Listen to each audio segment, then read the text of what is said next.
à tous dans ce deuxième épisode de Peau d'auteur. Aujourd'hui encore, nous allons parler du droit d'auteur. Et oui, on va en parler tout le temps puisque c'est le sujet de notre podcast. Aujourd'hui, je vous propose de découvrir les nuances qui existent entre le droit d'auteur et le copyright. Je sais que mon anglais est un peu bad, mais je suis sûre que les anglophones me comprennent et vous aussi d'ailleurs. Peau d'auteur, le podcast sur le droit d'auteur avec Doujeni Michel Archil. Quand on parle du droit d'auteur et du copyright, on se pose plusieurs questions. Est-ce qu'on parle de la même chose? Est-ce qu'il y a des nuances? Est-ce qu'on peut utiliser l'un à la place de l'autre? C'est ce que nous allons découvrir. Est-ce qu'il vous est déjà arrivé de voir sur un livre que vous avez acheté, sur une publication que vous avez lue sur Facebook ou encore sur une photo que vous avez vue dans un magazine, un petit symbole en forme d'un C entouré et parfois il est accompagné d'une belle petite formule qu'on peut lire « Tout droit réservé ». Si vous avez l'habitude de les voir, qu'est-ce qui vous vient à l'esprit à chaque fois? En tout cas, moi, quand je les vois, il y a plusieurs choses qui me viennent à l'esprit. Premièrement, en les voyant sur une œuvre qui peut être soit un livre, une photo ou un texte que j'ai lu sur Facebook, je me dis que cette œuvre, elle est protégée. Deuxièmement, je me dis que cette personne qui a fait la publication, elle détient des droits sur celle-ci. Et la dernière chose qui me vient à l'esprit, je me dis si cette œuvre elle est bien protégée, je ne peux pas m'en servir à ma guise.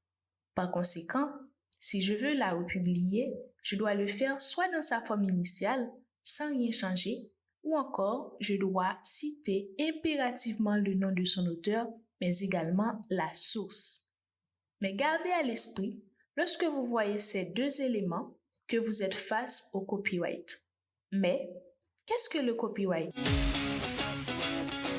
Le copyright, comme vous l'auriez remarqué, est un concept d'origine anglaise qui a été utilisé pour la première fois en Angleterre en 1710 après l'adoption d'une fameuse loi qu'on appelle la loi Anne ou The Statute of Anne pour les anglophones. Il est adopté dans les pays du Common Law comme les États-Unis d'Amérique, l'Angleterre, l'Australie et le Nigeria. Et parallèlement, le droit d'auteur qui lui-même est d'origine française a été utilisé pour la première fois par l'auteur français Beaumarchais au XVIIIe siècle. Le droit d'auteur, lui, il est adopté dans les pays de famille de droit romano-germanique comme la France d'où il tire son origine, dans certains pays en Amérique, particulièrement Haïti, et dans d'autres pays d'Afrique comme le Sénégal et le Bénin. Peau d'auteur. Mis à part cette différence d'origine, les deux concepts se diffèrent par le fait que le copyright protège d'abord l'œuvre. Autrement dit, l'exploitation économique qui est faite de celle-ci. Alors qu'à l'inverse, le droit d'auteur, lui, il protège l'auteur en lui conférant des droits exclusifs qui lui permettent de revendiquer, entre autres, la paternité de son œuvre, de s'opposer à sa modification ou encore de pouvoir céder des droits d'exploitation à un tiers. L'autre point de différence entre les deux demeure que dans le système du copyright, celui qui crée une œuvre n'est pas toujours l'auteur de celle-ci. Ou encore, s'il en est l'auteur, il ne détient pas toujours des droits exclusifs sur son œuvre. Par exemple, aux États-Unis, il y a ce qu'on appelle le Works Made for Hire, ce qui peut se traduire par le fait que celui qui finance l'œuvre en devient le titulaire. Par conséquent, après la création de l'œuvre, l'auteur ne peut pas prétendre avoir des droits, notamment des droits moraux. C'est pourquoi qu'on dit dans le système du copyright, les droits moraux ne sont pas trop pris en compte comme c'est le cas dans le droit d'auteur. Une autre différence entre les deux demeure le fait que le copyright exige que l'auteur possède dès la création de son œuvre à son dépôt dans un organisme pour être protégé. Alors qu'à l'inverse, dans le système du droit d'auteur, l'auteur n'a pas cette obligation de dépôt, car son œuvre est protégée dès sa création. Cependant, s'il y a un litige pour violation du droit d'auteur, l'auteur va devoir prouver qu'il détient des droits exclusifs sur son œuvre.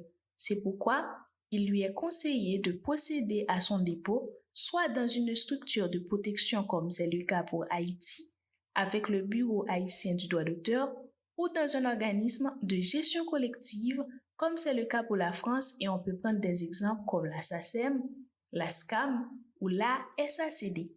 Désormais, quand vous verrez ces deux concepts, copyright et droit d'auteur, gardez à l'esprit qu'il n'y a pas vraiment une grande différence entre les deux.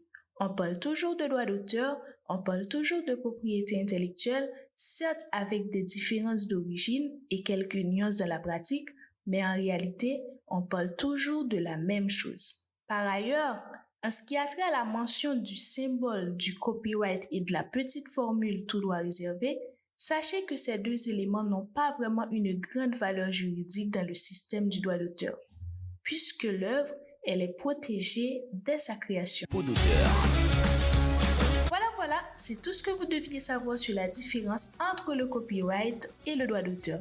Si cet épisode vous a plu, n'hésitez pas à le partager autour de vous et surtout, ne passez pas sans nous avoir laissé une petite note avec plein d'étoiles sur toutes les plateformes d'écoute. Je vous dis à bientôt pour un prochain épisode. Merci!